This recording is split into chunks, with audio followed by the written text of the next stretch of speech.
മേൽ ഗിബ്സന്റെ സംവിധാനത്തിൽ 2006 പുറത്തിറങ്ങിയ ചിത്രമായിരുന്നു അപ്പോക്കലിപ്റ്റോ. മായൻ സംസ്കാരത്തിന്റെ അവസാന നാളുകളിൽ നടന്ന ഏതാനും സംഭവവികാസങ്ങൾ കൂട്ടിയിണക്കിയാണ് അദ്ദേഹം ഈ ചിത്രം നിർമ്മിച്ചിരിക്കുന്നത്. ലാറ്റിൻ അമേരിക്കയിൽ നിലവിലുണ്ടായിരുന്ന മറ്റ് സംസ്കാരങ്ങളിലേക്ക് കൂടി നമുക്കൊന്ന് കടന്നു ചെല്ലാം.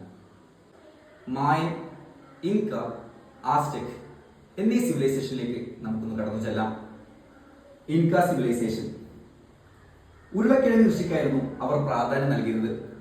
ഉരുളക്കിഴങ്ങിന്റെ അന്താരാഷ്ട്ര പഠന കേന്ദ്രം സ്ഥിതി ചെയ്യുന്നത് ലിമയിലാണ്. ഇന്ത്യയിലെ ഉരുളക്കിഴങ്ങ് പഠന ഗവേഷണ കേന്ദ്രം സ്ഥിതി ചെയ്യുന്നത് ഷിംലയിലാണ്. തലസ്ഥാനം കുസ്കോ ആണ്. പെറു കേന്ദ്രീകരിച്ചായിരുന്നു ഇൻക സിവിലൈസേഷൻ വളർന്നു വികാസം പ്രാപിച്ചത്. മാച്ചു പിച്ചു പ്രധാന ചരിത്ര നഗരമായിരുന്നു. Francisco Pizarro. ഇൻക സിവിലൈസേഷന്റെ തകർച്ചയ്ക്കുള്ള പ്രധാനപ്പെട്ട കാരണം ഫ്രാൻസിസ്കോ പിസാറോ ആയിരുന്നു. മായൻ. ചോളമായിരുന്നു അവരുടെ പ്രധാനപ്പെട്ട കാർഷിക വിഭവം.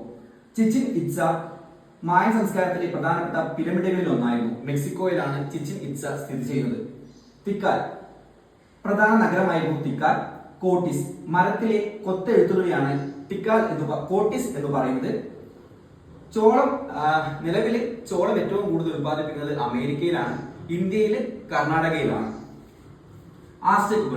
ആസ്ടെക്കുകൾ ഏറ്റവും കൂടുതൽ ഉത്പാദിപ്പിച്ചത് പരുത്തിയായിരുന്നു. തലസ്ഥാനം തെനോട്ടിക് ലാൻഡ് ആയിരുന്നു. കൽമെക്കക്. ആസ്ടെക് സംസ്കാരത്തിലെ ഉയർന്ന വിഭാഗത്തിലുള്ളവർ വിദ്യാഭ്യാസം നേടിയിരുന്ന കേന്ദ്രങ്ങളെ കൽമെക്കക് എന്നായിരുന്നു അറിയപ്പെട്ടിരുന്നത്. ടെപ്പോക്കൊല്ലി. സാധാരണക്കാർ വിദ്യാഭ്യാസം നേടിയിരുന്ന കേന്ദ്രങ്ങളെ ടെപ്പോക്കൊല്ലി എന്നാണ് വിശേഷിപ്പിക്കുന്നത്.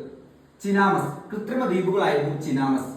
Ferdinand Cortez. ആസ്ടെക് സംസ്കാരത്തിന്റെ തകർച്ചയിലേക്ക് നയിച്ച പ്രധാനപ്പെട്ട വ്യക്തികളൊരാൾ ഫെർഡിനൻഡ് കോർട്ടെക്സ് ആയിരുന്നു.